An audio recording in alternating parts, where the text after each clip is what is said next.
Muy buenas tardes a todas y todos los presentes. Bienvenidos. Damos inicio hoy entonces a nuestra cátedra de Pensamiento Crítico Caribe. Vamos a iniciar, primero dándoles a todos y todas la bienvenida a esta cátedra de Pensamiento Crítico Caribe, la cual es una asignatura electiva que está dirigida a estudiantes de pregrado. Y en esta ocasión tenemos estudiantes de las sedes de La Paz, de la sede de Bogotá, de la sede de Medellín y de sede Caribe. Todos y todas muy bienvenidos. Nos agrada mucho, nos alegra mucho que estén aquí, que se hayan animado a esta invitación a participar en la cátedra.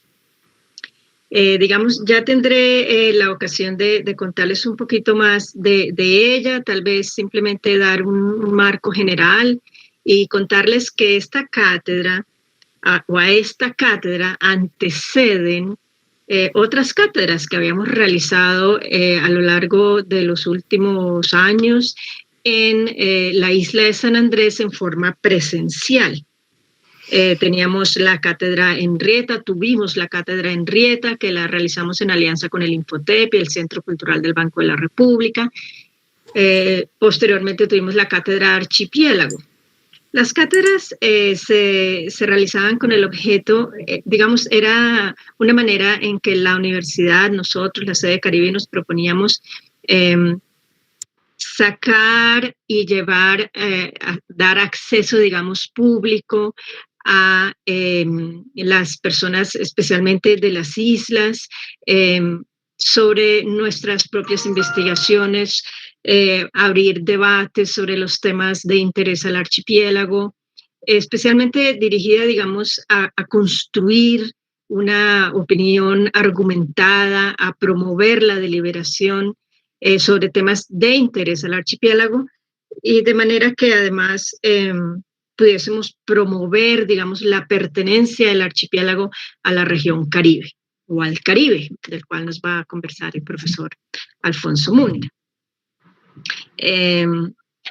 Esta cátedra, a la que participamos hoy, en la que participamos hoy, participan ustedes, los estudiantes, está basada entonces en el amplio conocimiento y la participación de la comunidad académica amplia de sede Caribe, de la Universidad Nacional, de lo que hemos construido a través de la maestría en estudios del Caribe, del Instituto de Estudios Caribeños. Somos muchas las personas que estudiamos el Caribe, académicos, investigadores, estudiantes, hemos formado varios estudiantes, muchos estudiantes, en maestría en estudios del Caribe, y a estas cátedras generalmente invitamos, nos gusta traer académicos nacionales, internacionales, investigadores, pero también sabedores, sabedoras, líderes, lideresas, que puedan traernos las voces y puedan interlocutar con nosotros sobre las temáticas. Este gran título, Pensamiento Crítico Caribe, no es filosofía pura, es más bien, la invitación es a abordar críticamente la realidad que nos circunda y ser más conscientes de la pertenencia a esta región Caribe. Desarrollar la capacidad para hacer análisis críticos quiere decir análisis desde perspectivas más amplias de lo que nos sucede a nuestro alrededor, de comprensiones diversas y no solamente las que ya tenemos, en nuestra propia conocimiento o porque lo repetimos o porque lo escuchamos. Pero bueno, que ya les quiero contar un poco más. Bueno, de pronto contarles que la cátedra además está enmarcada en un programa de cátedras nacionales de la universidad, que como tal lo que se propone es abordar los grandes problemas nacionales. Surgen estas cátedras con el objeto de responder a esa solicitud de los grandes movimientos estudiantiles que le han pedido a la universidad que abra estos espacios de deliberación. Este es un espacio de deliberación. Queremos invitarlos a ustedes, estudiantes, a que deliberen sobre estos problemas que les vamos a presentar, sobre las temáticas que les vamos a presentar. Es amplia la cátedra, son varios los temas. Por lo tanto, no pretendemos tampoco profundizar en uno solo, pero sí hay un tema transversal a la cátedra, una pregunta que nos hacemos y que queremos abordar desde los distintos aspectos, y es la pregunta por las expresiones de racismo, de discriminación. Vamos a abordar qué es eso que comprendemos por racismo. Esto atraviesa transversalmente todas las problemáticas, incluso de la nación colombiana, y pensamos que en el Caribe se expresan también de una cierta manera. Entonces, esa es como la temática o el eje que atraviesa toda la cátedra y que atraviesa todos los ejes. Estamos hoy acompañados de los colegas docentes que nos han apoyado, digamos, con quienes hemos construido esta cátedra, colegas de la sede Caribe, de otras sedes, del grupo, en particular del grupo de investigación espacios, sociedades y territorios del Caribe, o espacios y sociedades del Caribe. A ellos y a ellas les agradezco su presencia, su apoyo, y a todos los que participarán a lo largo de esta cátedra,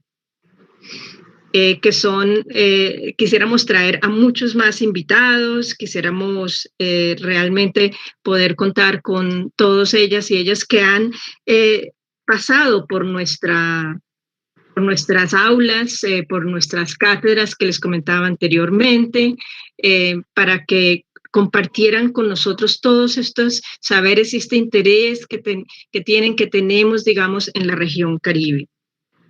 Pero pues no podemos, desafortunadamente, traerlos a todos y a todas, pero están aquí presentes y de corazón, porque con ellos es que hemos construido el saber que hoy iniciamos a compartir con todos ustedes.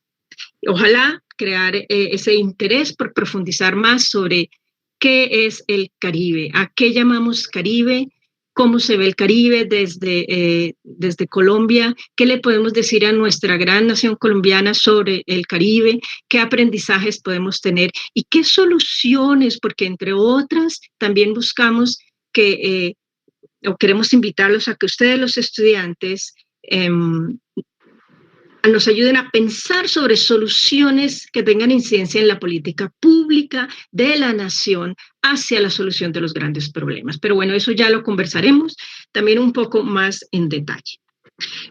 Por ahora, pues no me debo alargar más porque quiero pues dar la palabra a la profesora Adriana Santos en primer lugar, quien es la directora de la sede Caribe y quien nos ha tomado la invitación, digamos, a dar apertura oficial pues a la cátedra. Profesora Adriana, le doy la palabra.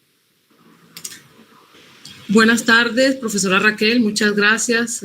Profesor Múnera, buenas tardes. Colegas, amigos, queridos estudiantes, veo que ya están conectados más de 100 personas.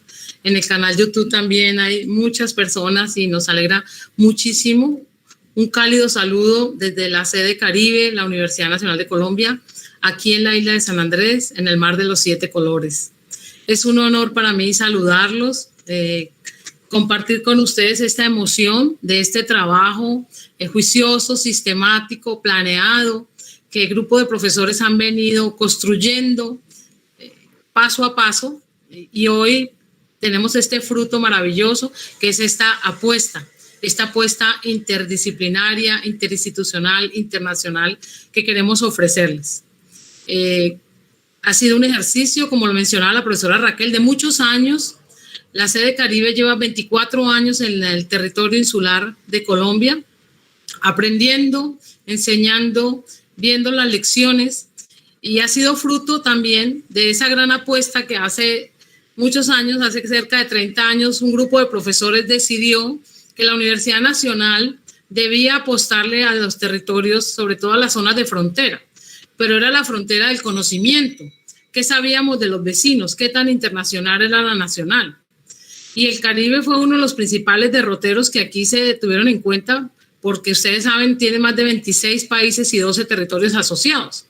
Entonces, esta fue la gran apuesta de esta sede y una de las joyas de la corona en el Instituto de Estudios del Caribe que tenemos aquí en San Andrés, es justamente este programa de maestría en estudios del Caribe, que tiene este fruto que se llama la Cátedra del Caribe, hoy ya puesta como pensamiento crítico del Caribe. Ustedes van a recibir el programa, si creo ya no se los enviaron, donde más de 20 conferencistas, no solamente de la universidad, sino colegas de otras universidades y de otros países vamos a estar con ustedes aportando en esta conferencia.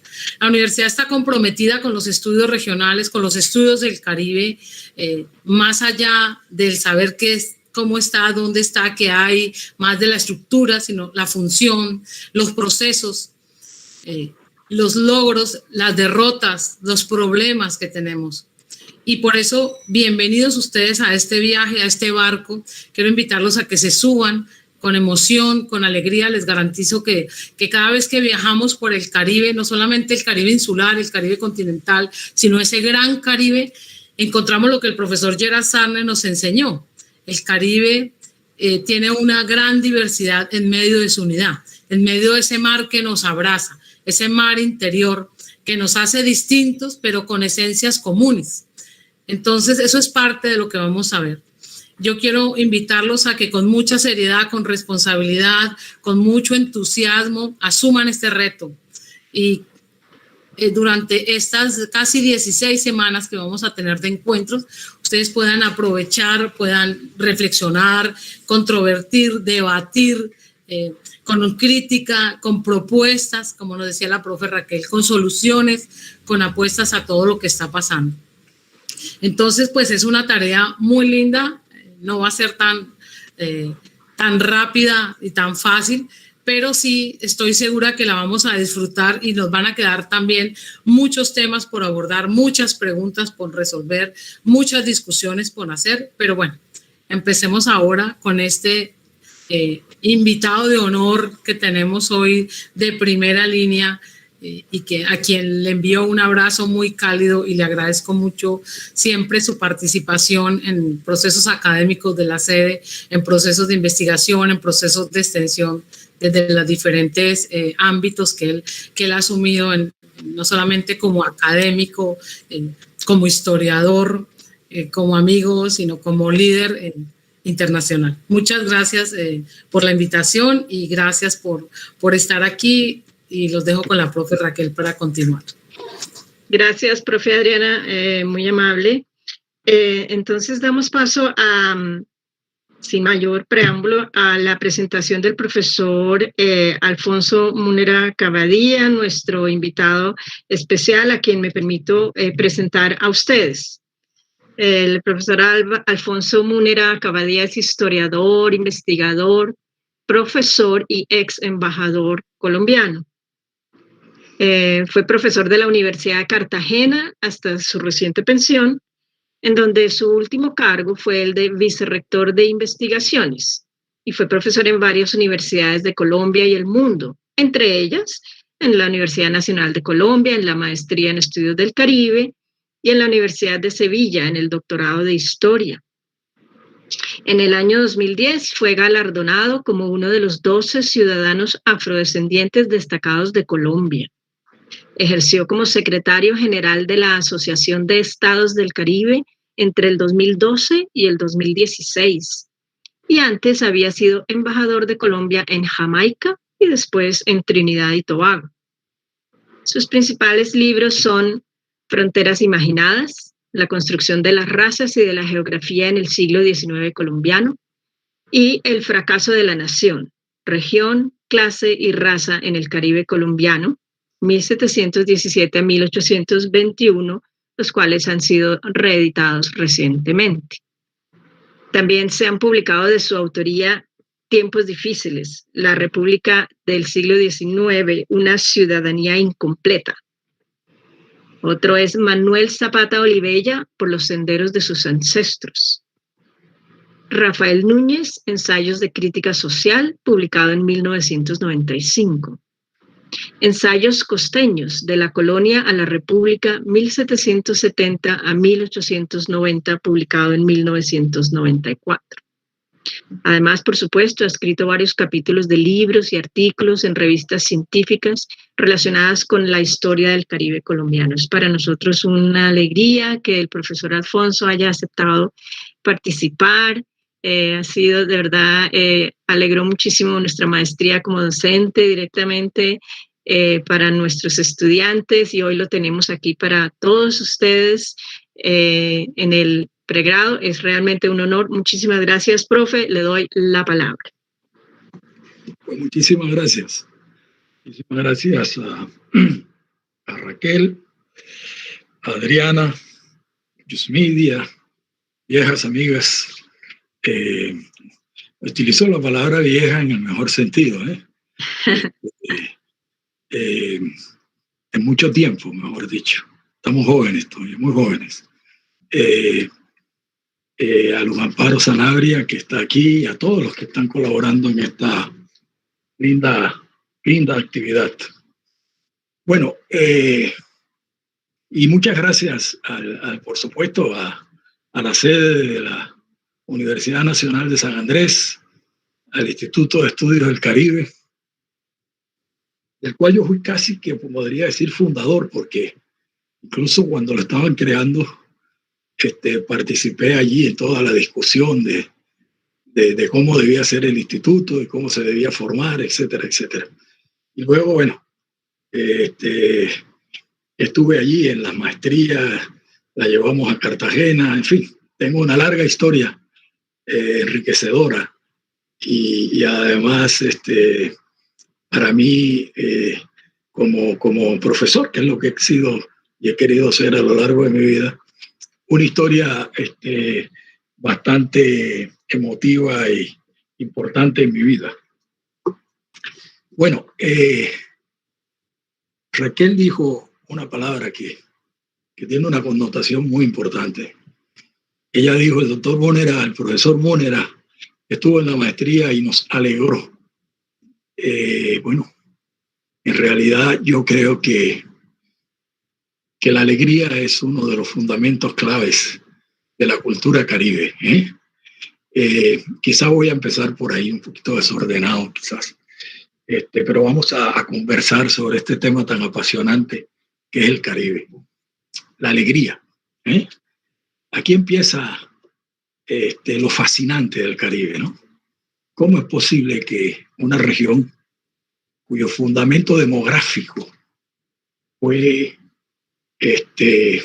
conformado por los africanos que trajeron de tan lejos en esa época, en un viaje infernal, desde las costas africanas hasta el Caribe, en donde por lo menos sabemos que entre un 10 y 15% de la gente que venía moría en los barcos, en la travesía, arrancados de sus tierras, de una manera, además, imagínense.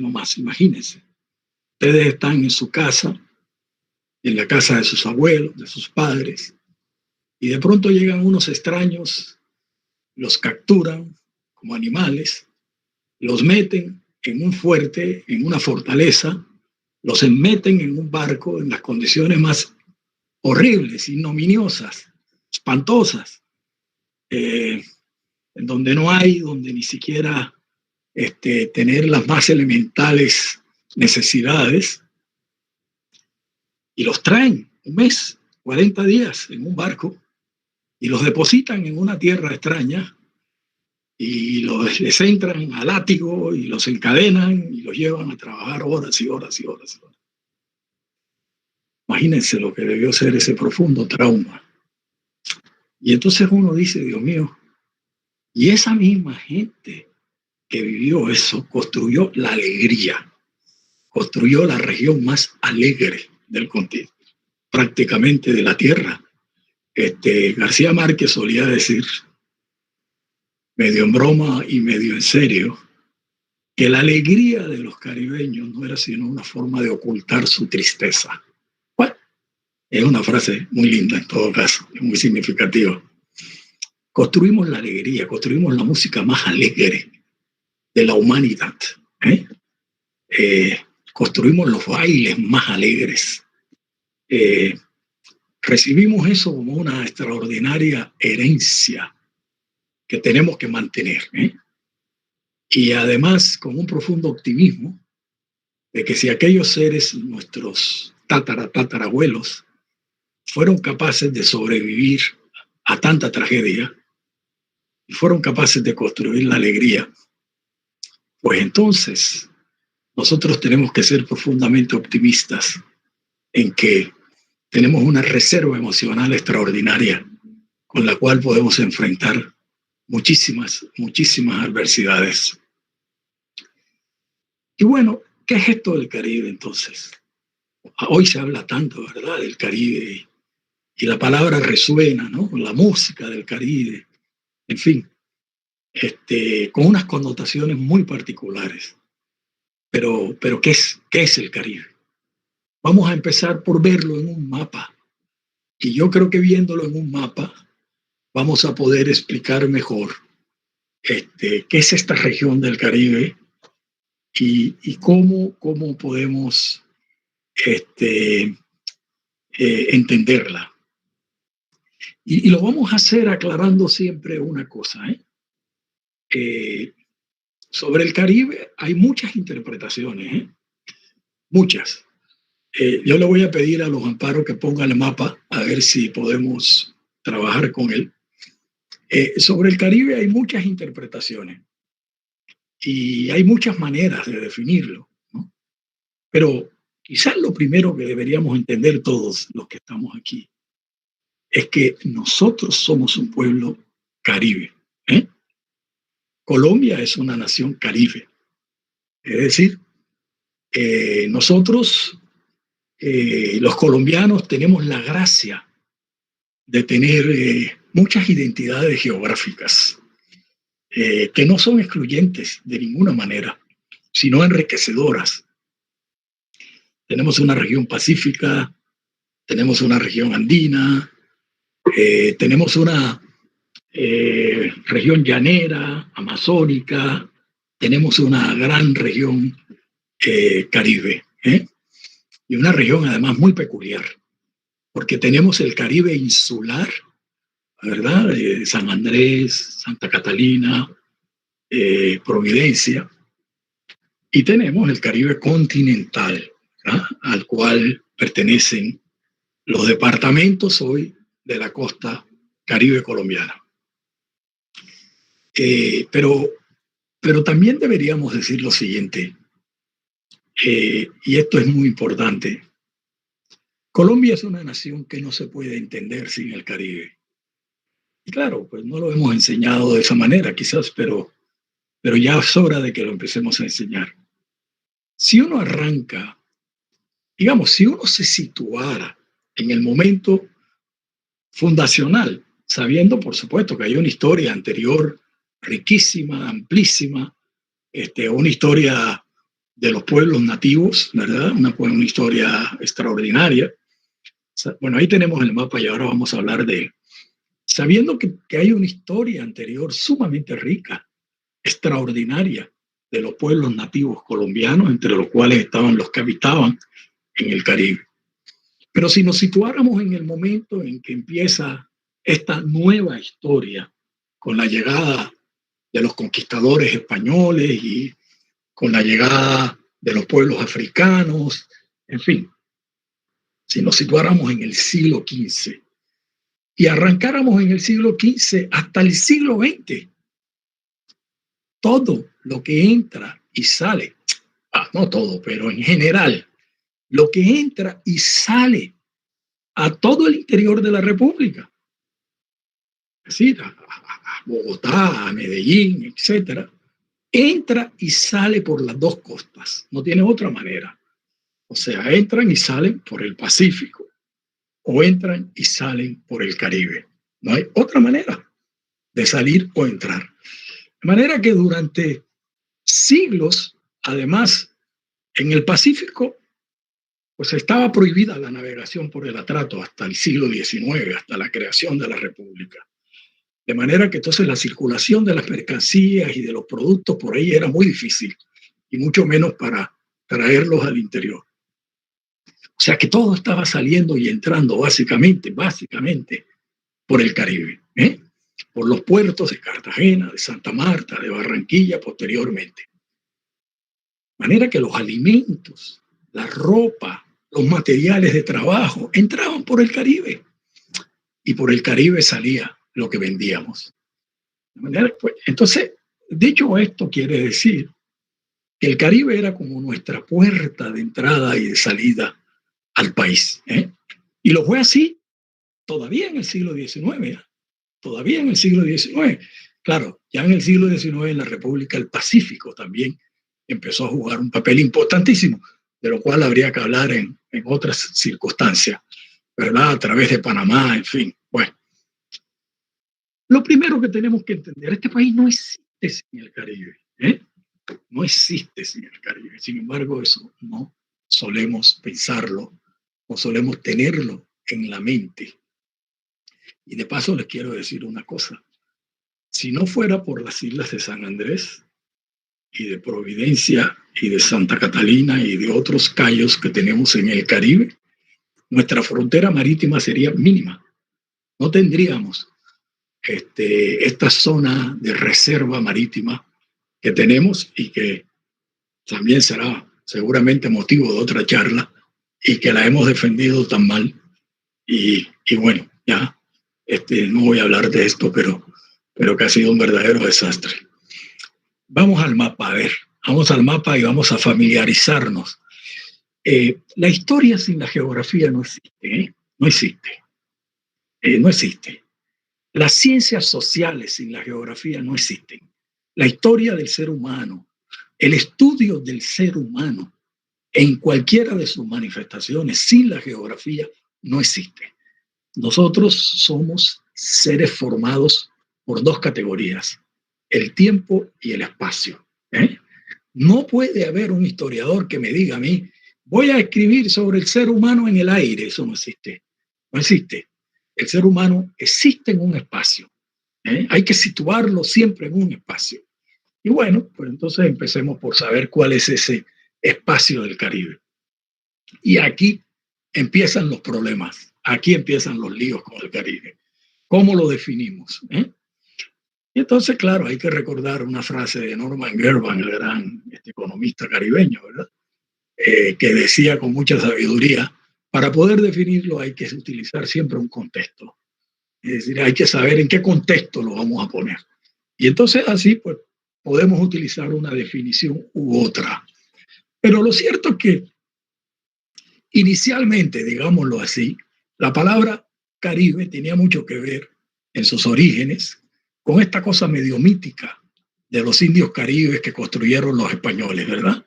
Los indios que habitaron, los pueblos nativos que habitaron las costas de Venezuela, las costas del Caribe colombiano, y que habitaron algunas islas, que además se opusieron tremendamente a la dominación española, sobre todo los que estaban por los lados de San Vincent. Estoy hablando de las islas que cierran el Caribe por su lado oriental, este rosario, esta especie de arco, ¿verdad? De islas pequeñitas que ustedes ven por aquí, bueno, ahí está San Vincent y las Granadinas, más abajo que hacia arriba. Y San Vincent tenía una fama tremenda entre los españoles, porque decían que los indios que vivían ahí eran indomables y eran caníbales, y algunos de los lingüistas creen que la palabra Caribe es una derivación también de una malformación del uso de la palabra caníbal. Bueno, no estoy tan seguro de eso, pero lo cierto es que lo mismo que pasó en la costa Caribe colombiana, ¿verdad? Es decir, los pueblos de la costa Caribe colombiana fueron negados a permitir la conquista, y prefirieron morir muchos de ellos en batallas terribles. Los españoles hicieron barbaridades cuando llegaron a la costa Caribe, y otros se fueron simplemente al interior del territorio ¿verdad? Y pasó lo mismo en Cartagena, en Santa Marta, otros se subieron a la Sierra Nevada, en fin. Y entonces, bueno, vino esta leyenda de los caribes, ¿no? De los caribes. Pero esa palabra luego fue apropiada por las islas, ¿verdad? Las islas que durante mucho tiempo se llamaron las Antillas, también pensando en un viejo mito helénico por allá, las Antillas. Y luego se apropiaron de la palabra Caribe, ¿verdad? Se apropiaron de la palabra Caribe. Algunos historiadores, como nuestro amigo Antonio Gastambide, piensa que la palabra se generalizó cuando los norteamericanos se expandieron hacia el mar Caribe, ¿no? Y ustedes empezaron a utilizar la palabra del Caribe porque, dicho sea de paso, que quizás eso le faltó decir a Antonio Gastambide, que esta cosa del Caribbean Sea en realidad empieza a aparecer en los mapas ingleses. Y si mi memoria no me traiciona, están ya en los mapas ingleses de finales del siglo XVIII, siglo XIX. ¿No? Quizás por eso también los norteamericanos empiezan a utilizar la palabra el Caribbean Sea, el mar Caribe, ¿no? Y entonces dice Antonio que ahí se pudo haber generalizado ese nombre. Pero lo cierto es que posteriormente quienes se apropian en realidad de la noción de pueblos caribes es la comunidad de los pueblos caribes de habla inglesa, que crean lo que se llamó la Caribbean Community, la comunidad del Caribe, ¿verdad? Antes se habían llamado la West Indies, ¿verdad? The West Indies People, las gentes de la West Indies. Y luego se apropiaron de este nombre Caribe, ¿verdad? Y entonces, pero ni siquiera los cubanos, ni los dominicanos, ni los puertorriqueños, ni nosotros utilizábamos la identidad como una identidad caribe. Pero bueno, hoy todos nos sentimos caribes, ese es el punto, ¿no? Hoy todos hemos ido construyendo una identidad caribe y de paso, entro a decirles, ustedes lo estudiarán con más calma, las identidades pertenecen al terreno de la libertad y de la imaginación. Es decir, los seres humanos construyen identidades. No es una cosa que exista previamente, ¿no? Y uno puede tener tantas identidades como uno quiera. Si yo empiezo a ver mis identidades, bueno, empiezo. La primera, la calle Constantino Pareja en el barrio de Torices. Esa es mi primera identidad, la que más siento en el alma. La segunda, mi barrio de Torices, barrio bien popular en Cartagena, ¿verdad? Donde crecí. Después, quizás la cartagenera, una identidad que me une menos que la de mi barrio, ¿verdad? Y luego otra cosa por allá que se llama Colombia. Bueno, también cuando estoy en el exterior me siento bien colombiano, bien colombiano.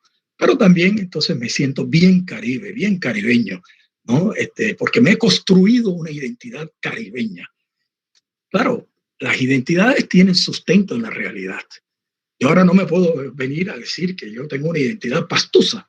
Bueno, pero es que no tengo nada cómo construirla, ¿verdad? No tengo nada cómo ser pastuso. No.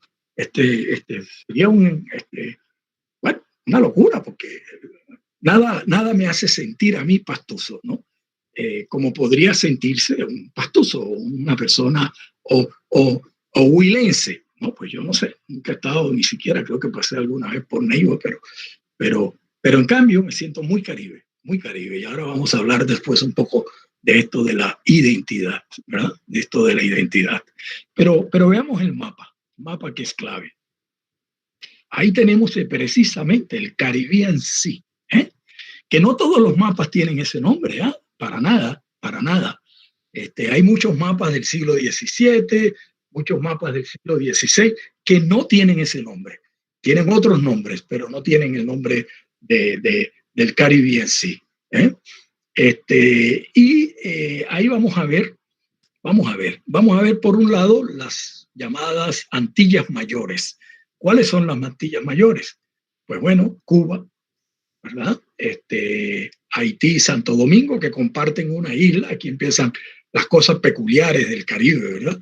Una isla es compartida por dos naciones, una nación de origen de lengua, decimos de lengua francesa, pero en realidad en Haití hablan más criol que francés. Pero bueno, una nación que viene de haber sido una colonia francesa, y por el otro lado, República Dominicana, que fue una colonia española, y por eso decimos una nación de lengua española. Pero además les voy a decir esto que es muy interesante.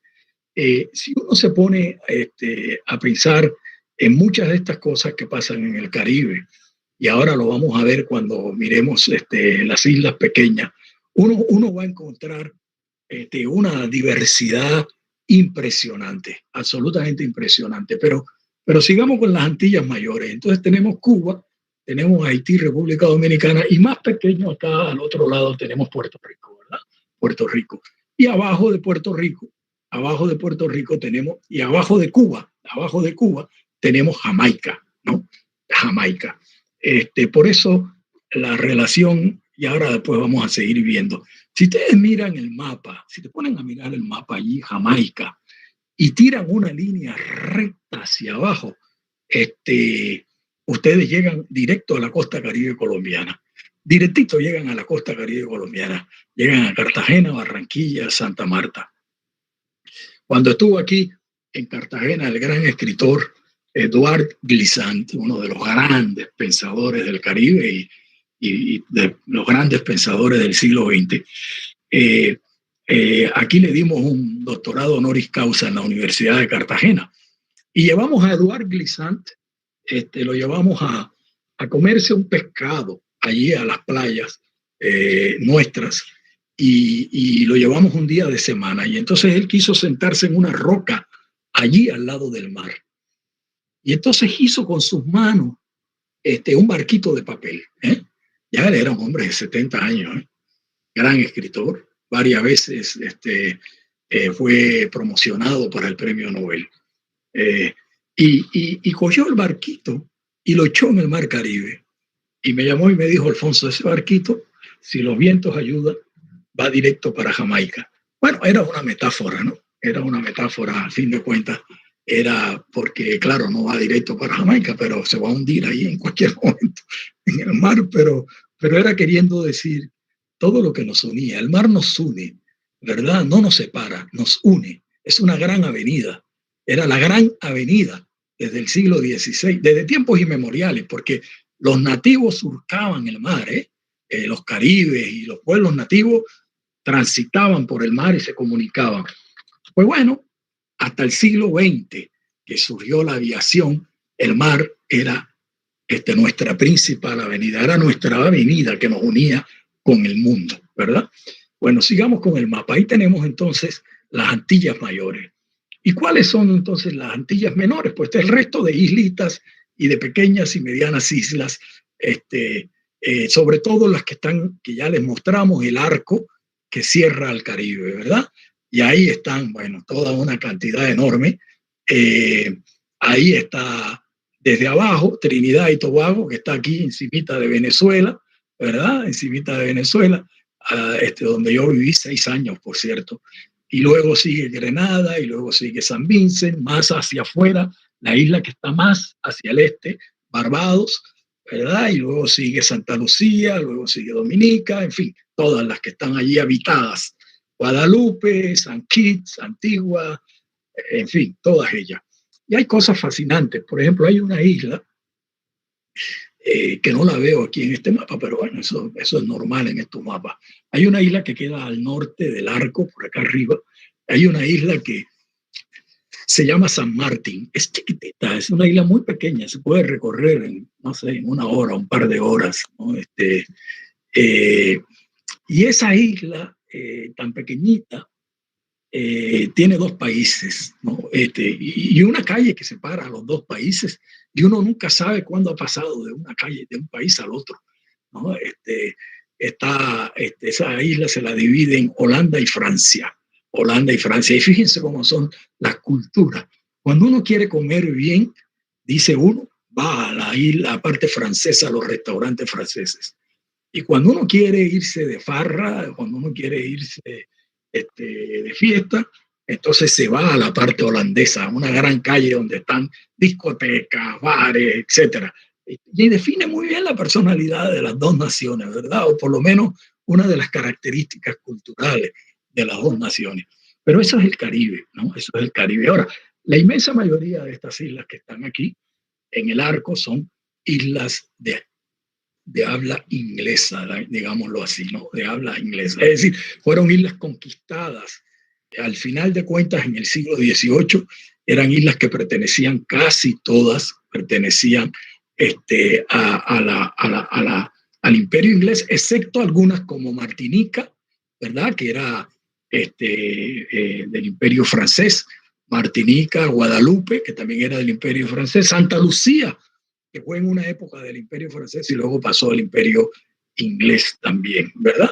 Y Trinidad también fue española, francesa y por último inglesa, ¿no? Y entonces uno ve, es fascinante porque si ustedes van a Puerto España, la capital de Trinidad donde yo viví, todo esto para que se enamoren del Caribe, ustedes llegan y van a encontrar cosas interesantísimas. La gente habla inglés, pues todo el mundo habla inglés, porque los ingleses llegaron a finales del siglo XVIII y ahí se establecieron. Pero, cuando tú vas por las calles tienen todos nombres español, o muchas de ellas. Las calles principales tienen nombre en español. Y uno dice, bueno, ¿y esto qué es? Pero además las casas más bellas, históricas, son casas de estilo francés, ¿eh? De estilo francés. Entonces tú tienes una cosa fascinante, la casa de estilo francés, las calles que se llaman con nombres españoles y la gente te habla inglés. Pero si además le agregas que en Puerto España el 40% de la población es de origen indio, de la India, y otro 40% es de origen negro, del África, y un 20% más o menos es mezclado. Entonces tú dices, bueno, ¿qué es? En una islita. ¿Tú sabes cuántos habitantes tiene Puerto España? Tiene 500, 600 mil habitantes, ¿verdad? Eso es todo lo que tiene, ¿no? Y toda la isla con Trinidad y la otra islita, Tobago, las dos islas, pues son dos islas que, que son un solo país. Las dos islas tienen alrededor de 5.000 kilómetros. Eso es todo lo que tienen, ¿eh? Pero tienen 500.000 habitantes y es la más grande de todas estas que están aquí, ¿eh? La más grande de todo este arco es Trinidad y Tobago, ¿no? Ahora imagínense, Barbados. Barbados tiene 280.000 habitantes, todo el país, es todo lo que tiene, ¿no? San Vincent tiene menos de 200.000 habitantes, es decir, San Kitts tiene menos de 100.000 habitantes. Son islas muy pequeñas, pero ojo con lo que les voy a decir. Si ustedes se sitúan en Barbados en el siglo XVII, en Barbados, en la segunda mitad del siglo XVII, se van a encontrar con una enorme sorpresa. Esa pequeñísima isla tenía más comercio exterior, oigan bien, en segunda mitad del siglo XVII tenía más comercio exterior Barbados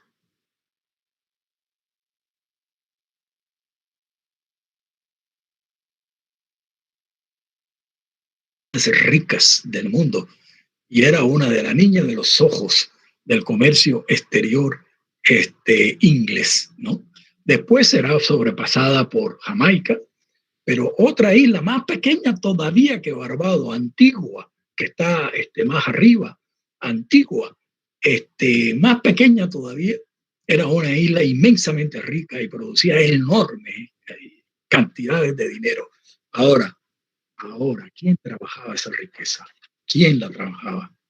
Pues básicamente los esclavizados traídos del África, porque después vinieron los hindúes, sí, pero en ese momento eran los esclavizados, siglo XVII, los esclavizados. Esos eran los que trabajaban fundamentalmente. Y miren este dato que les voy a dar, que es muy importante para que ustedes se hagan una idea. En total se calcula hoy por los mejores historiadores de la demografía africana en América, se calcula que de los africanos que vinieron al Caribe, se dice que llegaron alrededor de unos 11 millones ¿no? Alrededor, 10.700.000, 800, pues de pronto un poco más, un poco menos. Pues de ese número, oye esto, de ese número, cerca del 23-24% de ese número llegaron a estas pequeñas islas, ¿verdad? Y por supuesto, ahí incluimos ya las islas todas, inglesas, españolas, francesas, y la más importante de todas, Haití. Haití fue la isla a la que llegaron en su mayor cantidad los esclavizados. Haití llegó a tener 500.000, cerca de 500.000 esclavos en su momento de mayor prosperidad. Es una cosa impresionante. Pónganse a pensar que en todo el territorio de Colombia, según los cálculos de Germán Colmenares, llegarían al territorio máximo unos 120.000 esclavizados. Pues a Haití llegaron 4 veces eso. Digo, 4 veces, no, llegaron 6, 7 veces eso, pero en un momento determinado del siglo XVIII había 4 veces eso, ¿no? Alrededor de 500.000.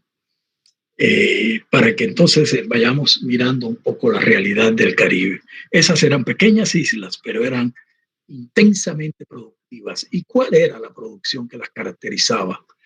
¿Cuál era el centro mismo de la vida de todas estas islas del Caribe? ¿Qué era lo que las distinguía? Pues la plantación azucarera. Había otras cosas, otras plantaciones, por supuesto. Había cacao, había tabaco, había café, en fin, había otras plantaciones. Pero la abrumadoramente más grande y la que le daba sentido a la vida productiva del Caribe, la plantación azucarera, ¿verdad? Y eso fue así hasta el siglo XIX, hasta finales del siglo XIX, cuando Cuba reemplazó a Haití y ya era la gran isla que llegó a tener también en un momento determinado cerca de 400.000 esclavos esclavizados de población negra y mulata. De manera que estamos hablando de cifras mayores y estamos hablando de que el Caribe jugó un papel estratégico. Estas islas que ustedes ven ahí, ahora estamos hablando solo de las islas. Estas islas fueron uno de los factores fundamentales. En esa geografía se dio una de las economías fundamentales del desarrollo del capitalismo moderno. El capitalismo moderno tiene uno de sus factores fundamentales de desarrollo en estas islas del Caribe, ¿verdad? Es decir, la plantación azucarera, ustedes leerán un libro clásico extraordinario que mantiene su total vigencia, de Eric Williams, que se llama Esclavitud y Capitalismo, y ahí ustedes verán cómo él explica de bien cómo la gran industria capitalista, ¿verdad? El gran desarrollo financiero, bancario, la gran industria de seguros, el gran desarrollo naval del gran país capitalista clásico, Inglaterra, tuvo uno de sus factores fundamentales en el comercio que él llamaba triangular, que era el comercio que se hacía cuando los ingleses salían, traían mercancías, llegaban a África, intercambiaban mercancías por esclavizados, salían con los esclavizados de África, venían acá al Caribe, ahí entonces vendían a los esclavizados y entonces subían con grandes cantidades de oro y de plata, por los cuales intercambiaban a los esclavizados, o cuando ya la plantación azucarera se desarrolló en pleno, entonces con el azúcar. El azúcar fue un producto tan deseado en Europa. A lo largo del siglo X, a la segunda mitad del XVII, hay una revolución alimentaria en Europa, 17 y 18. El azúcar crece, el precio del azúcar crece como si estuviéramos hablando hoy, no sé, del petróleo, una cosa de esas, ¿no? Y revolucionó la alimentación.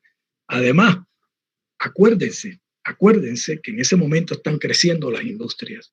En ese momento los campesinos están siendo expulsados por millones y vienen a trabajar a las fábricas, a las ciudades, y necesitan calorías, porque trabajan 14, 16 horas. ¿Y qué mejor caloría que el azúcar? Es decir, no se pongan a pensar en los días de hoy, entonces ahora los nutricionistas dicen que el azúcar es veneno, que no se puede comer, ¿no? Entonces, los caribeños que estamos acostumbrados a los dulces, ahora comemos el dulce con un sentimiento de culpa, ¿no? Qué cosa tan horrible. En esa época no, esa época el azúcar era bendita, ¿qué te digo? Las calorías eran benditas para los trabajadores, y entonces además surgió toda esta industria de los helados, de los postres, de los dulces, en fin, y el azúcar se convirtió en una de las, digamos, en la exportación agrícola más importante del mundo en esa época. Muy bien, aquí vamos.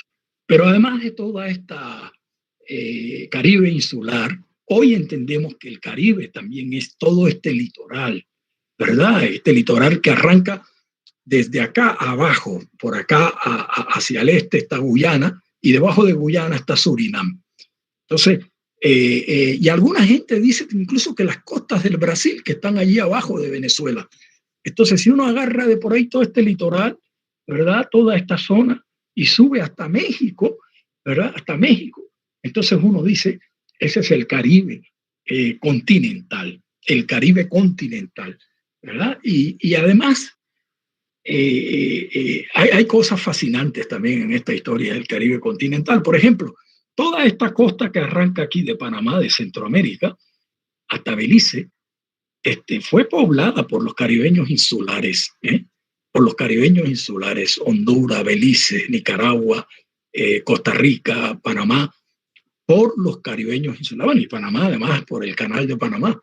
Y por eso en muchas de estas zonas, cuando ustedes van a encontrar allí una cultura eminentemente caribeña insular, y muchos de ellos hablan inglés, ¿verdad? Muchos de ellos.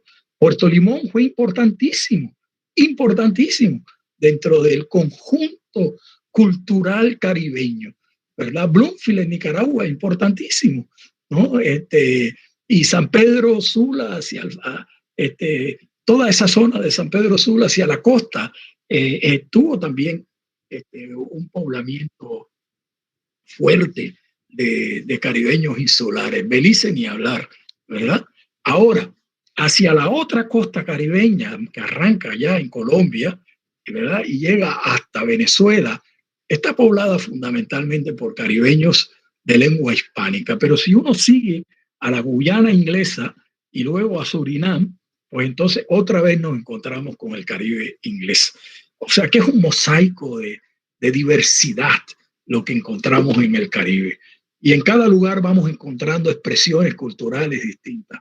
Cristóbal Díaz Ayala solía decir, el gran musicólogo, ¿verdad?, cubano, que se estableció en Puerto Rico, uno de los grandes autoridades de la música caribeña, Cristóbal Ayala dice que esa región, esta pequeña región del Caribe, comparada con otras grandes regiones del mundo, dice él, esta pequeña región del Caribe es la que ha producido más géneros musicales en la historia de la humanidad. Y él señala alrededor de 53 géneros musicales distintos. Pero además cosas fascinantes. Hay que ir a Trinidad y Tobago, por ejemplo, a oír la Steel Band, ¿verdad? La Steel Band. La Steel Band es simple y llanamente unos tanques de petróleo que llegaban al puerto, y la gente más pobre, cogía los tanques de petróleo, pam, pam, pam, pam, pam, pam, pam, le iba sacando música. Y desarrollaron luego un complejo musical sofisticadísimo y exquisito, ¿verdad? Yo vi en Trinidad a 120 y tantos músicos interpretar la 9ª sinfonía de Beethoven, ¿verdad? En los tanques estos, que ahora tienen distintos tamaños, distintas tonalidades. Bueno, es una cosa sencillamente maravillosa. Ese es un invento caribeño. Ese Ese es un instrumento musical inventado en el Caribe. ¿Mm? Y bueno, no voy a hablarles ahora a ustedes de Bob Marley, ¿verdad? Y de su bellísima música reggae, ¿verdad? Y de todo lo que se hace en el Caribe que se impone en el mundo, hasta esta cosa que existe hoy. Tenemos aquí ya unos ejemplares que son el reggaetón. Yo es que no soy muy amigo del reggaetón, pero bueno, ¿cómo será que Obama elogió a Balvin? ¿No? Bueno, yo estoy ya como los viejos, ¿verdad? Cuando a mí me encantaba la salsa, que mi padre decía, pero ¿cómo te puede gustar esa música por vos?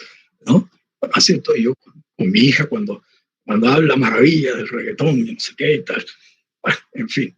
Pero tenemos toda esta inmensísima riqueza cultural, pero ojo con los estereotipos, no es solo música, no es solo baile.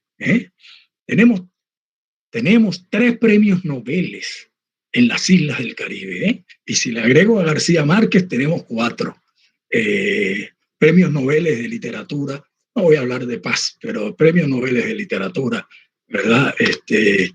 Y de economía. En esa pequeñita isla de Santa Lucía, pequeñita, tenemos 2 grandes premios Nobel, Derek Walcott en literatura y Arthur Lewis en economía, uno de los grandes economistas del siglo XX, del siglo XX. Y en Trinidad precisamente tenemos a otro de los grandes escritores del siglo XX. Derek Walcott decía que Naipaul, Vidal Naipaul, era vivo el mejor escritor de lengua inglesa, ¿no? Así, bueno, tenga sus problemas allí con sus visiones racistas y todo lo que ustedes quieran. Era un extraordinario escritor, premio Nobel también. Y tenemos a nuestro gran García Márquez, que según Derek Walcott, el gran poeta del Caribe inglés, según él, El otoño del patriarca, decía él, es la novela más poderosa del Caribe. Estoy utilizando los términos tal como él los usó. La novela más poderosa del Caribe. Y tenemos grandes científicos, ¿verdad? Y tenemos grandes historiadores. Y tenemos todo un desarrollo del conocimiento en el Caribe. Pero claro, nuestra música es tan poderosa y nos identifica tanto, y hace bien en identificarnos. Es muy lindo que nos identifique la música. Que entonces ha habido una asociación. Alejo Carpentier decía, el gran escritor cubano, decía que si a él le preguntaban, él se había recorrido todas las islas del Caribe. Modestia aparte, debo decir que yo me las he recorrido todas también, pero no porque tenía dinero para hacerlo, sino porque como fui secretario general de la Asociación de Estados del Caribe, a la que pertenecían todas, pues a todas las visité. Fui secretario allí 4 años. Y Alejo Carpentier decía que si a él le preguntaban por un elemento que identificara en medio de su extraordinaria diversidad al Caribe, él decía que ese elemento era la música. Pues entonces ahí tienen ustedes el Caribe. Hay autores que van a decirles que entonces el Caribe son las islas y que el resto se llama el Gran Caribe. Bueno, esas son tonterías para mi modo de ver, y son simple y llanamente denominaciones coyunturales de carácter político, etcétera, que podríamos explicar, pero se nos iría muy lejos esta conferencia. Esta charla, más bien, pues esto es una charla. Pero en realidad, todo esto es el Caribe, ¿no? A mí no me gustaría llamarme que yo soy gran caribeño, no soy gran caribeño, soy Caribe, punto, se acabó, más nada, a secas, ¿no? Pero fíjense que hay cosas fascinantes. ¿Qué cosas? Ya, vendrán otros conferencistas que dejarán explicaciones ya más detalladas y tal, pero estas son las cosas que a mí me asombran del Caribe y que me gusta contar. Por ejemplo, fíjense cómo es el tema de la identidad, ¿no? Nosotros tenemos, bueno, el litoral Caribe nuestro, ¿no? Santa Marta, La Guajira, Cartagena, Barranquilla, San Andrés, Providencia, Santa Catalina, todo eso es nuestro Caribe. Pero uno se pregunta, bueno, ¿y de dónde a cuándo un momposino se siente caribeño? Vamos a ver. Y entonces un académico, historiador de Monpó, gran amigo mío, dijo una vez en una conferencia, yo soy caribeño de río. Eso me pareció extraordinario, ¿eh? Extraordinario. Él era caribeño de la ribera de un río, ¿no? Y entonces uno dice, ¿y la gente de Sincelejo y la gente de Montería, por qué se siente Caribe? Porque claro, es que una geografía también se construye en la imaginación, como se construye una identidad. Yo estoy seguro que cuando un monteriano dice que él es Caribe, no está pensando que él vive a la orilla del mar Caribe, pero está pensando que él pertenece a una región que se ha denominado Caribe y en la que él se siente parte de esa región. Y entonces ahora tenemos que toda la costa es Caribe, ¿no? Y alguien me decía, pero bueno, entonces, ¿cómo así que los guajiros, los indígenas son Caribe? Hombre, sí, claro, si se quieren sentir Caribe, ¿por qué no? ¿Me entiendes? ¿Por qué no? ¿Cuál es el problema? ¿No? Si a fin de cuentas las identidades son movibles, son cambiantes, se enriquecen, se empobrecen, en fin. Y nosotros hemos construido una identidad poderosa en esta región que se llama Caribe.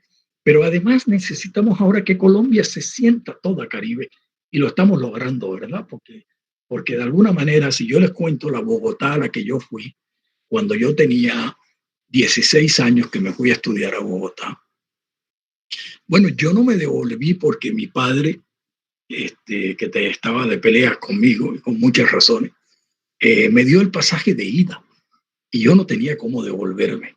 Y además, bueno, pasé mi San Quintín, como decía mi abuela, no sé por qué decía eso, en Bogotá, porque además no tenía dinero nunca y mi padre peleaba conmigo, en fin. Pero yo en Bogotá llegué como si hubiera llegado al país más lejano posible.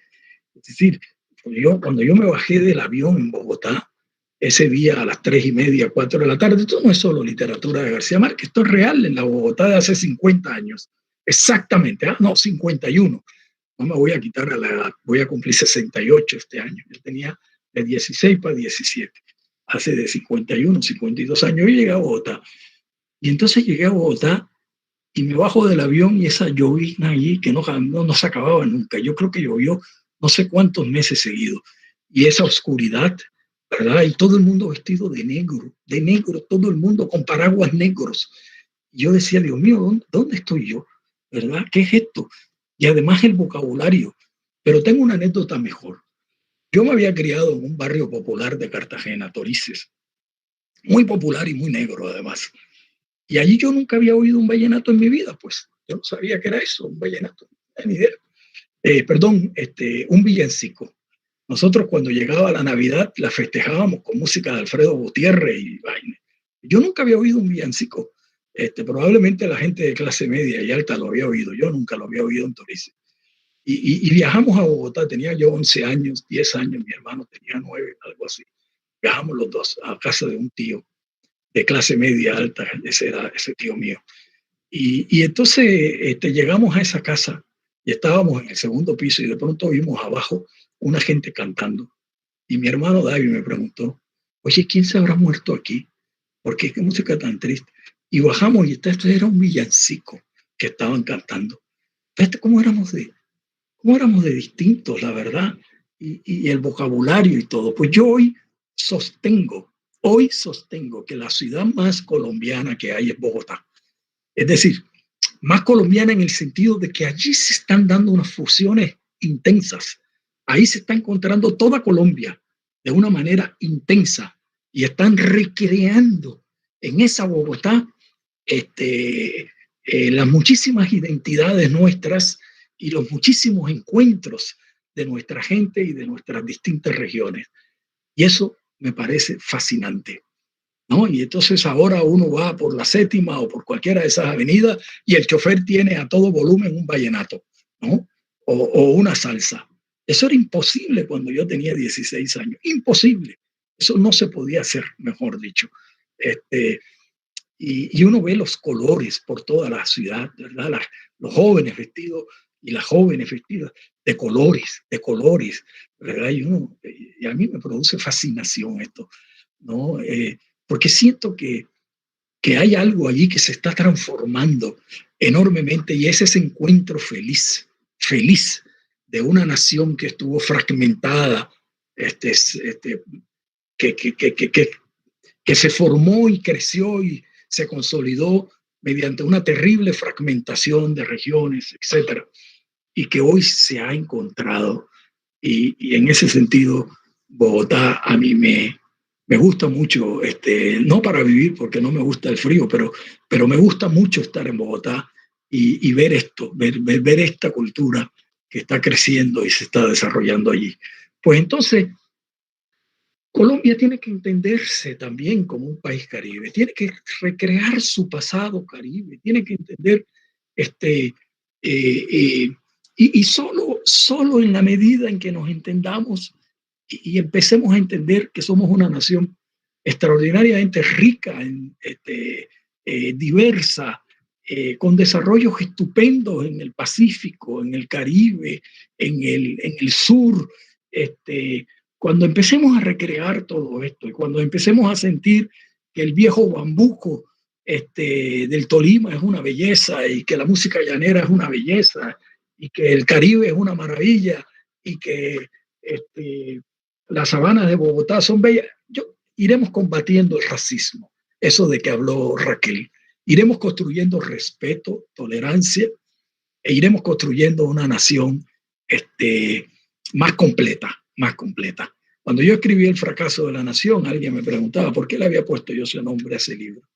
Y yo dije, porque hicimos una constitución, en las primeras constituciones de 1810 a 1821, fueron constituciones extraordinarias, se planteaba la idea del ciudadano, de la democracia, aun cuando mantenían la esclavitud, ojo. Pero nada de eso se realizó. Construimos una nación marginal, una nación excluyente, y en ese sentido, digo yo, fracasamos. Creo que ahora estamos en proceso de construir, y en eso soy más optimista, pese a todas las cosas terribles que están pasando. Soy más optimista en creer que vamos en camino a construir una nación con generaciones más tolerantes, más comprensivas del mundo en que hemos crecido. Pues bien, volviendo al Caribe, y aquí voy a acabar porque si no ya voy para 15, voy casi que ya para una hora, casi ya llevo 50 minutos. Volviendo al Caribe, hay alguna gente que dice que incluso esta costa que está aquí arriba, al norte, esta costa norteamericana, New Orleans y toda esta costa, dice alguna gente que eso podría también integrarse como parte del Caribe. Y lo de México es clarito en este mapa.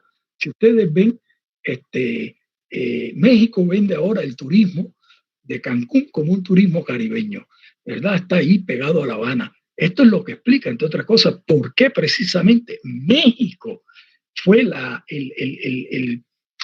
el país que recibió en los años 30, 40 y 50 el mayor número de músicos cubanos, ¿verdad? Y nosotros los vimos a todos ellos en el cine. Ahí estuvo Benny Moré, ahí estuvo Daniel Santos, puertorriqueño, pero que tocaba con una orquesta cubana. Ahí estuvieron todos estos grandes músicos cubanos, porque era una cercanía tan y tan grande, ¿verdad? Tan y tan grande. Y Veracruz, que no aparece aquí, que está también sobre lo que llaman el Golfo de México, que es el Mar Caribe en todo caso, porque es a fin de cuentas el Mar Caribe. Veracruz fue uno de los grandes puertos. Acabo diciéndoles esto. Y esto es parte de un libro que estoy escribiendo en este momento.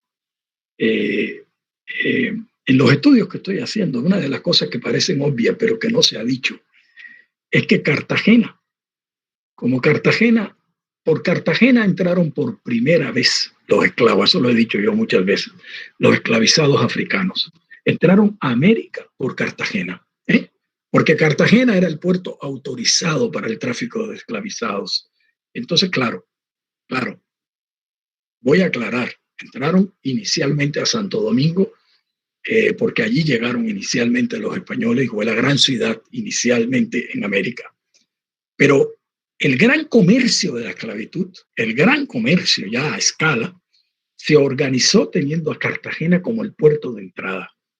De manera que de 1580, finales del siglo XVI, a 1640, mediados del siglo XVII, el mayor número de esclavizados que entran a la América y en el mundo, africanos, entran por Cartagena.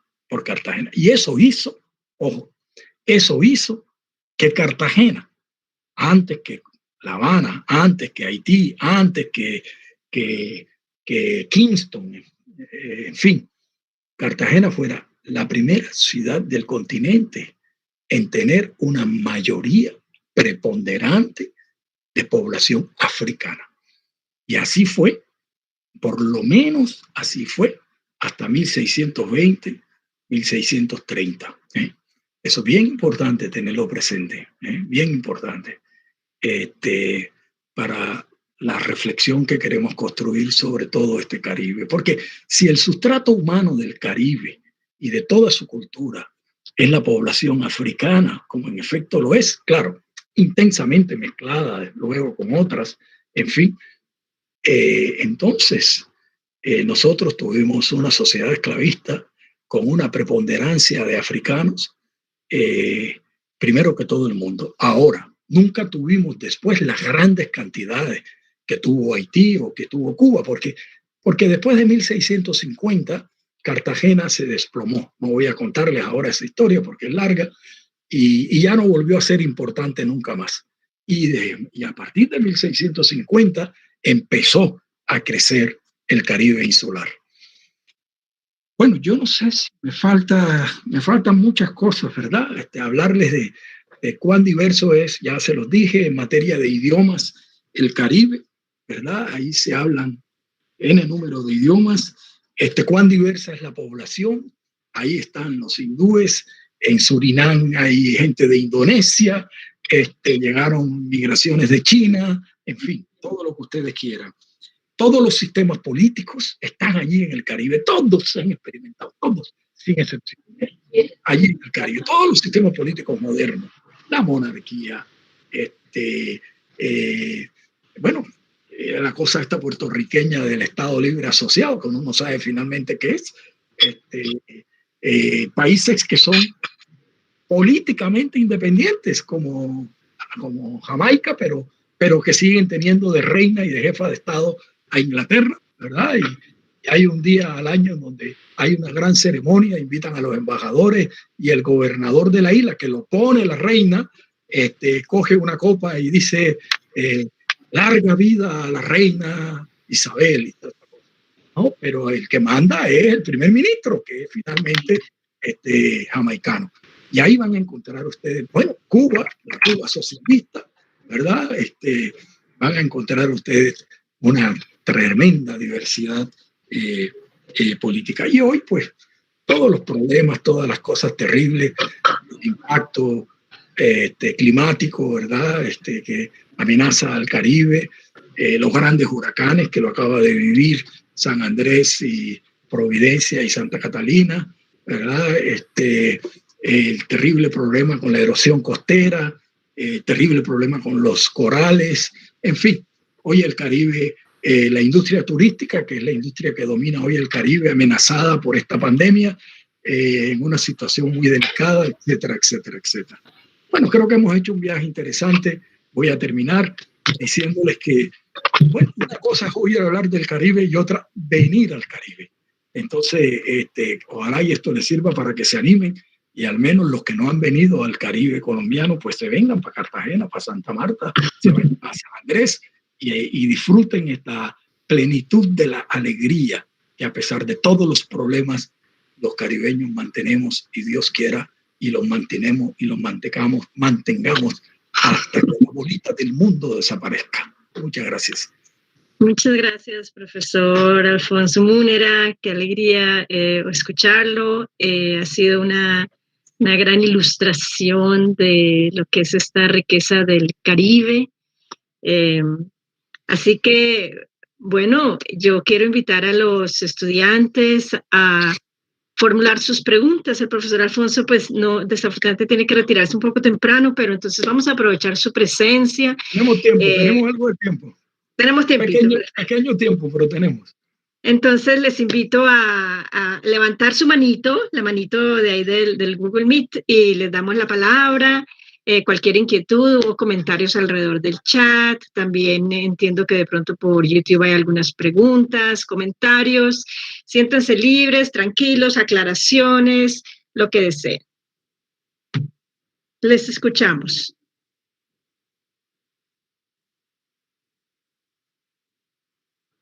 A ver, yo voy a ir leyendo alguna preguntita que nos envían aquí desde las que están en YouTube. Pregunta, un momento, se me está yendo. Pregunta Rafael Escayón Miranda.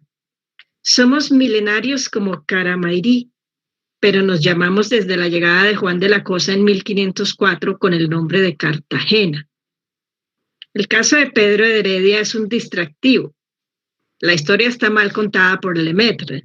Es como un comentario, profe. ¿Usted qué quiere decir algo al respecto? No, que estoy de acuerdo. Éramos antes, esto era territorio habitado con culturas indígenas, lo decía yo al principio, y bueno, sí, yo creo que a partir de la llegada de Pedro Heredia en el año 33 ya se funda la ciudad como Cartagena, y empieza otra historia allí, ¿no? Pero claro que había una historia anterior muy rica también, de la que habrá que hablar en algún momento. Así es. Ok. Por ahí oigo una manito, pero no la veo. Profe Raquel, la profe María Victoria Rodríguez hace una pregunta de alguien en YouTube. Rafael Escalón Miranda. Sí, esa fue la que yo leí. Ya la leí. Listo. Creo, pues no vi otra anterior. Bueno, los escuchamos. Ricardo. Ricardo tiene la mano levantada. Cuéntanos, Ricardo. Hola, sí, buenas tardes. Más que pregunta, simplemente es comentario. Y es increíble ver la evolución y el desarrollo que ha tenido la historia de todo el Caribe. No solo colombiano, sino a nivel espacial, todo lo que se refiere al mar Caribe. Incluso algunos datos mencionados por el profesor, como son lenguas o cosas distintivas de los nativos, son increíblemente sorprendentes y por decirlo de algún modo, dadas a destacar dentro de la clase y dentro de lo mencionado. Muy bien. Bien, sí. Esa es la riqueza de entrar a este mundo del Caribe. Aquí hay una pregunta, gracias, Ricardo, de Sebastián Gallego. Ramírez dice, maestro, ¿qué filósofos caribeños son los más relevantes que usted conozca? Bueno, mira, yo personalmente, eso también, programa de opiniones, pero creo que, digamos, el ensayista de formación además literaria y filosófica, que ha tenido, en mi opinión, digamos, un impacto más fuerte en la construcción de un pensamiento caribe, o uno de los tantos, pero uno de los más importantes es Edouard Glissant, ¿verdad? Que elaboró toda una noción, ¿no? Basada, entre otras vainas, emparentada con toda esta filosofía moderna de Deleuze, y que es tremendamente importante y sugestiva hoy día y motivos de grandes estudios, ¿verdad? Creo que Frantz Fanon no era filósofo, pero creo que construyó una reflexión histórica y filosófica sobre el ser caribe, que me parece también de las más importantes, ¿verdad? Y es muy interesante porque en realidad el Caribe es una de las regiones que ha pensado más a fondo y que ha discutido más a fondo todo este problema fundamental que tiene mucho que ver también con la filosofía del ser caribeño, ¿no? ¿Qué es esto del ser caribeño? que es esto de su identidad, ¿no? Y eso atraviesa, sin duda alguna, atraviesa la reflexión filosófica. No es la filosofía del campo mío particular de estudio, pero supongo que habrá ahora historiadores, filósofos jóvenes que estarán escribiendo cosas interesantes que yo no conozco. Pero todos estos grandes pensadores, de una u otra manera, eran pensadores que discutían la noción del ser caribeño, su ontología además. Y yo creo que en ese sentido atravesaban el discurso filosófico también, ¿no? Gracias, profe. Aquí nos pregunta Rafael Escayón Miranda, ¿qué tan real es que la palabra Caribe es una modificación de la etnia indígena Cara y hoy hace referencia a nuestra identidad afroindígena como resistencia a la colonia? Bueno, no sé si hace referencia específica a la etnia indígena Cara, ¿no? En eso hay pues mucha especulación y algunos historiadores del Caribe piensan que fue el encuentro con los indígenas Carib de San Vincent lo que originó esta palabra, ¿no?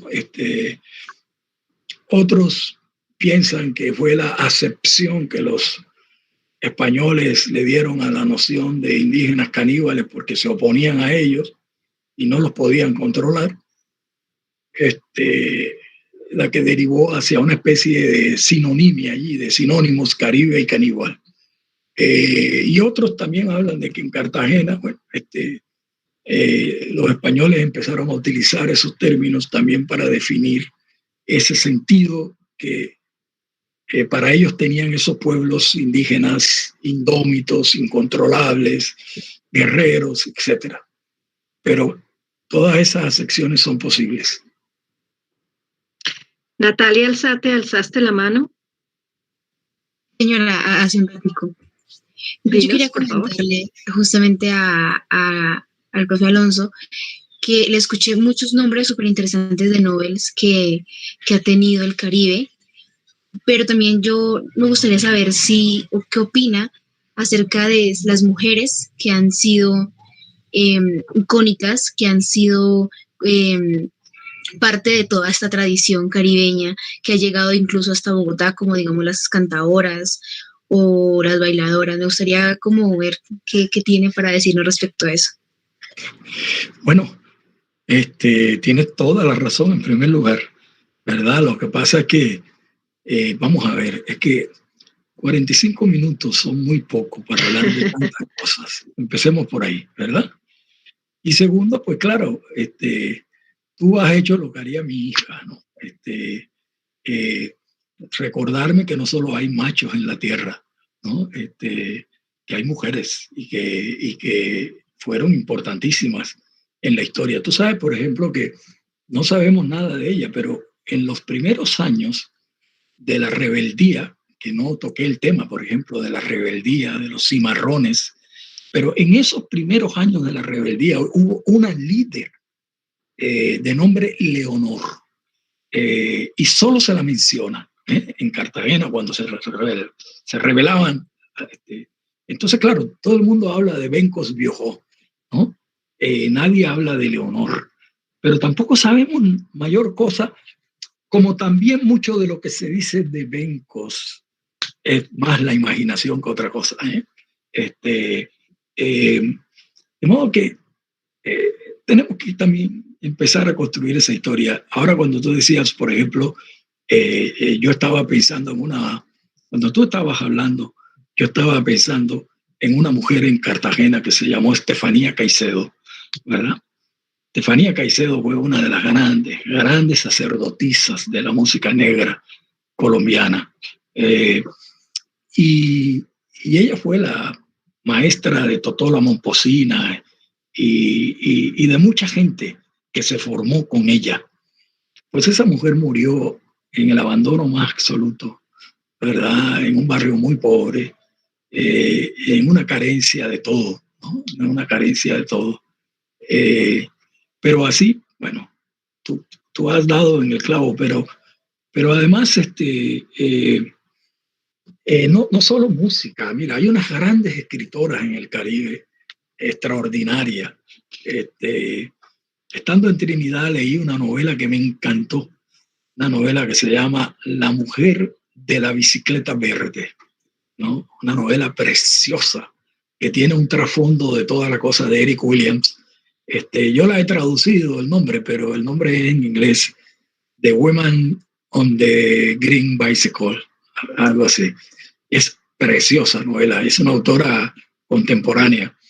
La hija de Michael Manley, ahora he olvidado su nombre, escribió un par de libros extraordinarios, bellísimos.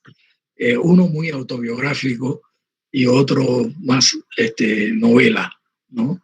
Y luego tienes a todas estas grandes, ¿no? La Dandy Cat, ¿no? Que escribió esa novela La cosecha de huesos, ¿verdad? Hay alguien que pregunta sobre literatura. Bueno, hay unas grandes en literatura.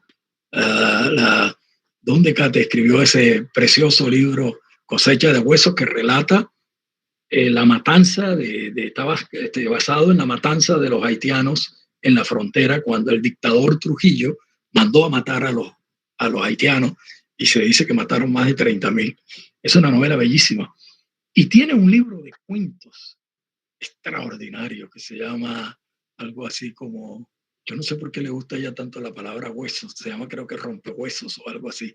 Debe ser porque ella trabaja mucho el tema de además reelabora mucho el tema del dictador y de la tortura, ¿no? El cuento que le da nombre a esta conjunto de cuentos, un segundito,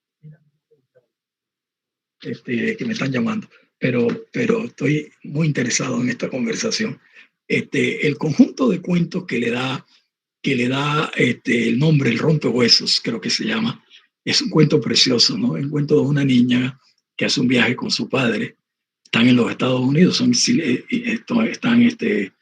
inmigrantes y van hacia el sur, hacia la Florida o algo así. Y en el viaje ella descubre que su padre era un torturador, ¿no? En Haití. Y eso es sencillamente terrible, ese descubrimiento. Bueno, y así hay unas grandes escritoras.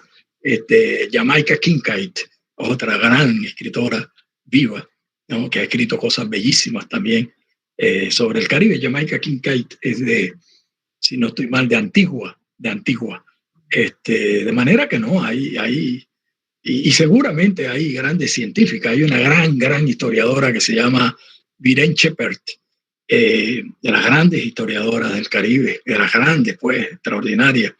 Y así, hay un buen número. Alguien me puso aquí el nombre, creo que fue Natalia, Mónica Roffi, se llama The White Woman on the Green Bicycle. Ese es el nombre. The White Woman on the Green Bicycle. Ese es el nombre. Una novela preciosa, tiene de trasfondo toda la historia de Eric Williams cuando era primer ministro y toda la... Podríamos hablar horas y horas de la literatura del Caribe y del papel de la mujer en la literatura, bueno, y en todo, absolutamente en todo, en las ciencias, en la historia, en ciencias sociales, en fin. Bueno, no sé. ¿Otra preguntita? ¿Tenemos tiempito? A ver, gracias, Natalia. Pregunta, un momentico porque se me movió esto. Pregunta Ángel Fernández Revelo, ¿qué importancia tiene la astronomía en la cultura del Caribe? Bueno, ahí sí está la cosa como medio complicada porque solamente podría decir generalidades porque la verdad no soy especialista en los temas de astronomía, excepto que fue una de las grandes ciencias, ¿verdad? Conocimientos cultivados en general por los pueblos y que me puedo imaginar, sin ser ningún experto en esto, pero me puedo imaginar que cuando hablamos del medio ambiente, ¿verdad? Y estamos hablando de lo que sucede en el Mar Caribe. Supongo que para un astrónomo debe haber cosas fascinantes allí, en toda esta relación eh, eh, que sabemos, ¿verdad? Que la luna rige las mareas, en fin, esas cosas básicas que yo conozco, pero no sé mayor cosa de astronomía, la verdad. O sea, cualquiera de ustedes a lo mejor sabe de astronomía más que yo. Ahí tenemos un campo para todos investigar y seguir preguntándonos por tantos aspectos. Hay otra pregunta de Manuela Ramírez y dice ella, yo sé que lo mencionaron, pero en este momento no recuerdo y me disculpo por eso, pero ¿por qué la isla de Barbados era más rica que otros países? No recuerdo el desempeño en qué producción la hizo sobresalir en su época y me gustaría anotarlo. Básicamente la plantación azucarera, ¿no? La plantación azucarera. Es que hay tres grandes islas que concentran en el siglo XVII la plantación azucarera en el Caribe inglés. Antigua y Barbados, en esa zona Rosario de Caribe insular que está hacia el este, y luego hacia el centro Jamaica, ¿no? Y Barbados fue en un momento fue la mayor productora antes de que Jamaica se convirtiera pues, en la gran productora del azúcar del Caribe inglés. Y Barbados era prácticamente una factoría productora de azúcar. Es decir, cuando tú vas a Barbados y te dan un tour, te llevan, casi todo el territorio de Barbados era plantación azucarera. Era una cosa impresionante, ¿no? Era una especie de campo de concentración dedicado a la producción azucarera, ¿no? Y aquello pues, tenía un valor inmenso. Entonces, había un comercio incesante, intensísimo, con Barbados. Y estaba basado fundamentalmente en eso, en la plantación azucarera. ¿Cómo no? Sí. Otra pregunta de Silvia Elena Torres desde YouTube. Dice, pregunta ella, ¿el vallenato se puede considerar una música representativa del Caribe? Sobre todo que muchos de sus exponentes son músicos de lo que se conoce como caribeños de agua dulce. Bueno, esa es una pregunta interesante, ¿no? Por supuesto que sí, yo diría que sí, que en absoluto es una de las grandes músicas. Pero además observen una cosa que es muy interesante, que además me trae a un tema que yo quisiera, hay tanto de qué hablar, pero fíjense, una gran diferencia que tiene nuestro Caribe con el Caribe en general, insular. Bueno, se ha señalado, yo lo señalé inicialmente en mi tesis doctoral y en el fracaso de la nación lo dije, que una diferencia clave era que en el Caribe nuestro no se había desarrollado la plantación azucarera, ¿no? No se había desarrollado, que no quiere decir que no la hubo, pero que no se desarrolló en el Caribe, ¿no? Sabemos que hubo plantación azucarera en el Cauca, por ejemplo, en el siglo XVIII, y sabemos que hubo después grandes desarrollos de la plantación azucarera también cerca de Cartagena, pero durante esos siglos coloniales no se desarrolló la plantación azucarera. Pero además lo que quería decir era que una de las cosas claves que tiene el Caribe nuestro, que diferencia al resto del Caribe, es la intensidad de la mezcla socio-racial que hay en el Caribe nuestro. Eso es propio del Caribe hispano, sobre todo. No es tan común en el Caribe inglés y francés, donde hay un claro predominio de una clara preponderancia de los africanos y de los descendientes de africanos, con una peculiaridad quizás en Trinidad y en donde hay otras gentes, pero que fíjate que en Trinidad los hindúes, las gentes de la India, tanto hindúes como musulmanes, se mantienen más o menos, tratan de casarse entre ellos y cosas.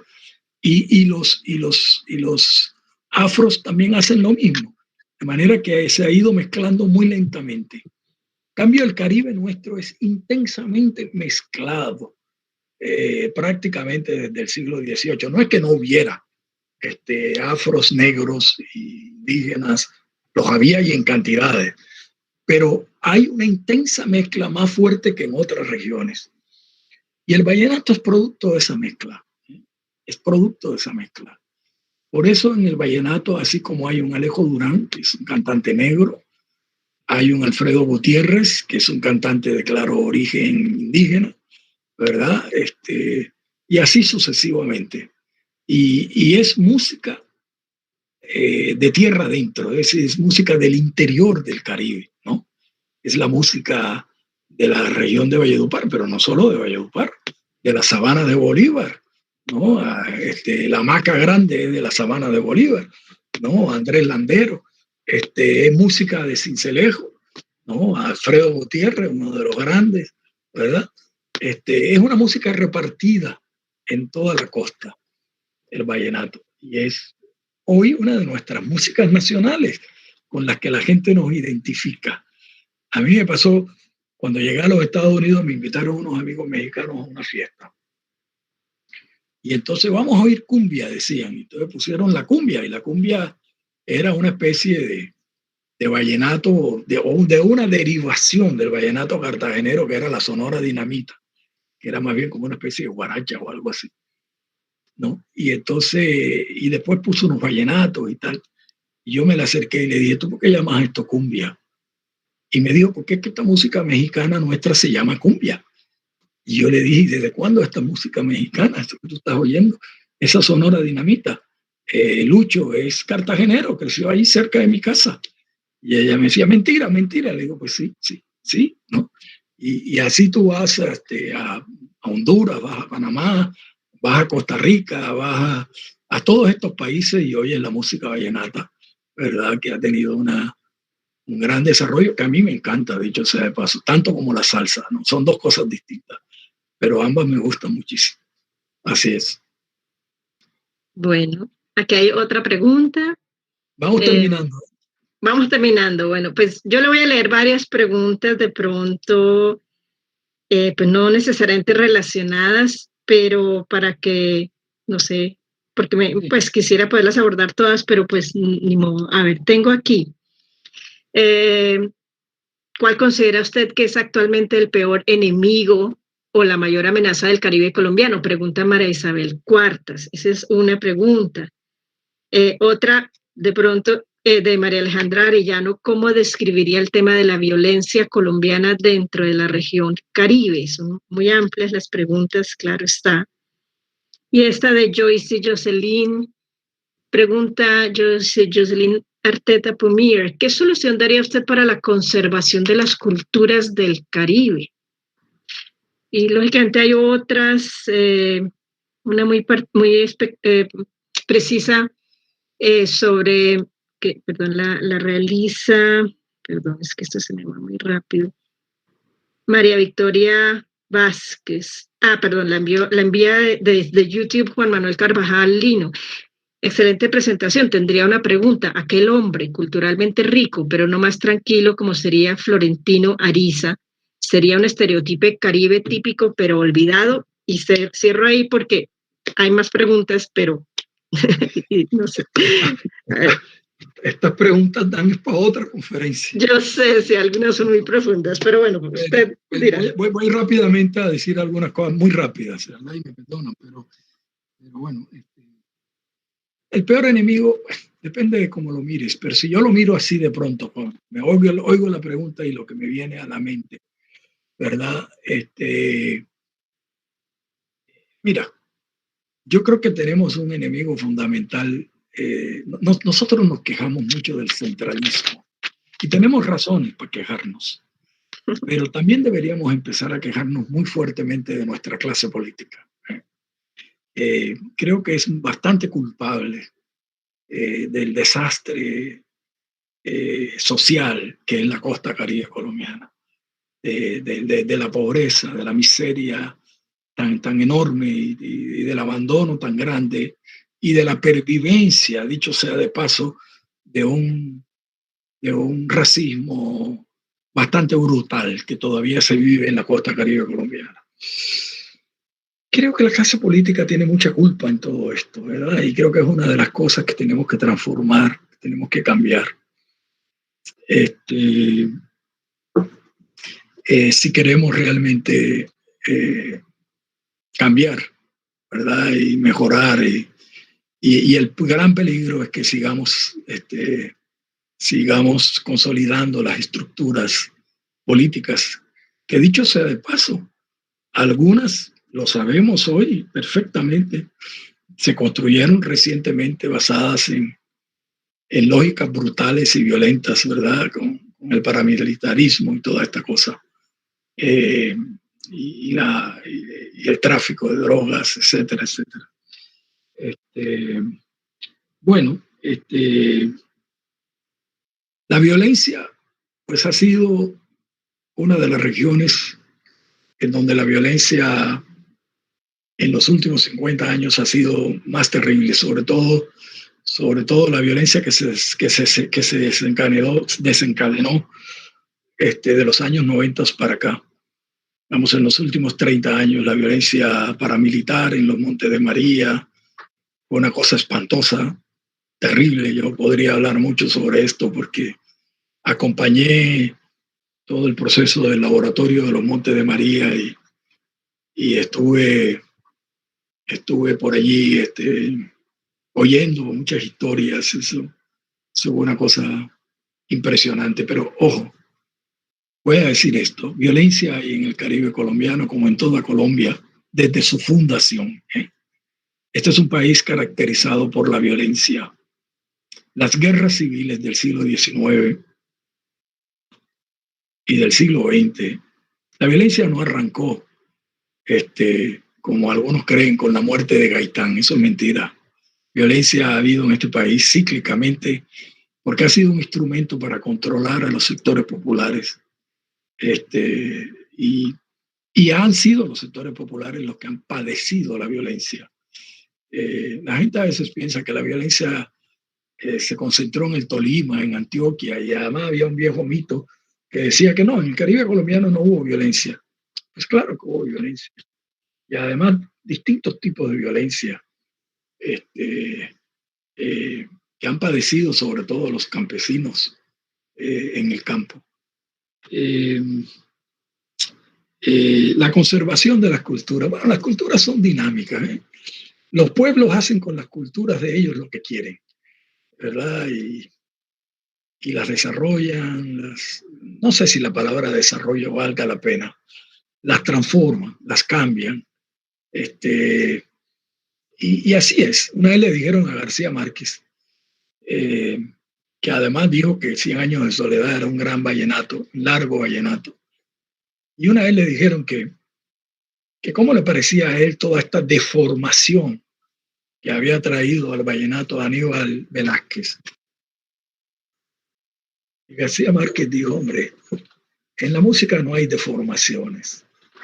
Aníbal Velázquez respondió a un desarrollo urbano de Barranquilla. Eso lo explicó él. Y es una gran música, ¿no? Entonces, tenemos que tener conciencia, educar a los niños en la riqueza cultural que tenemos, ¿verdad? Y cada generación luego decidirá qué conserva y qué pone a un lado. Pero si damos una educación apropiada, entonces vamos a valorar más lo nuestro, que es la clave de todo. Vamos a sentirnos más, y de alguna manera vamos a construir autoestima, que es una cosa que necesitamos. En las costas Caribe y Pacífica hay un profundo trauma que nos lleva a un complejo de inferioridad. Y eso está en todo el Caribe. Eso lo explicaba muy bien Hilary Bakers, el profundo trauma psicológico, ¿no? Y nosotros tenemos que superar eso. Y claro, 3 siglos de esclavitud, más todo un siglo XIX aristocrático, ¿verdad? Basado en la estirpe y en la sangre y toda esta cosa horrible, ¿no? Entonces, tenemos que construir autoestima en las escuelas, en los colegios, en las universidades, porque es una manera también de combatir el racismo y de combatir esos complejos y esos estereotipos. Florentino Ariza, Bueno, ese es uno de los grandes personajes de El amor en los tiempos del cólera, ¿no? Que tuvo no sé cuántas mujeres, 400 y tantas, yo no sé cuántas fue que tuvo Florentino, ¿verdad?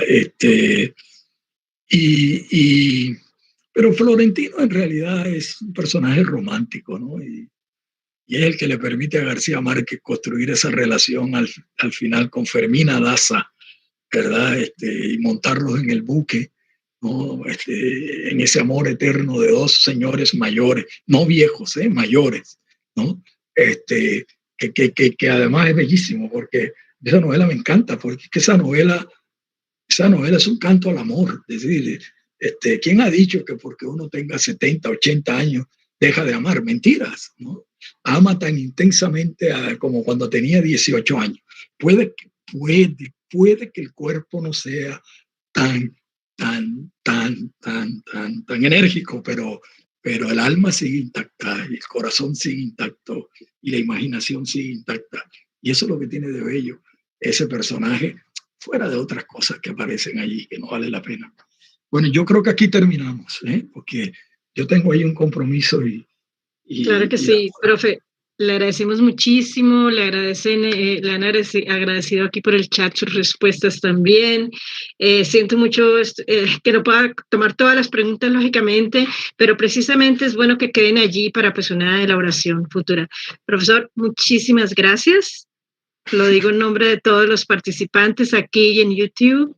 Ha sido un gusto escucharlo, tenerlo nuevamente con nosotros. Vamos a darle a los estudiantes un capitulito de su libro para la lectura. Muchas gracias a ustedes, porque esto de estar encerrado es terrible. Y entonces ya yo no doy clases, ya yo doy solamente una clase en un doctorado. Y la verdad que me hace falta, porque toda la vida fui profesor, desde que tenía 16 años me gano la vida como profesor.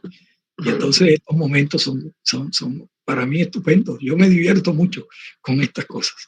De manera que muchísimas gracias a todos ustedes, y además por la generosidad de ustedes de estar atentos tanto tiempo, ¿verdad? Gracias, profe. Muy amable. Que le vaya a usted muy bien. Estaremos en contacto. Un abrazo. Muchísimas gracias. Muchas gracias.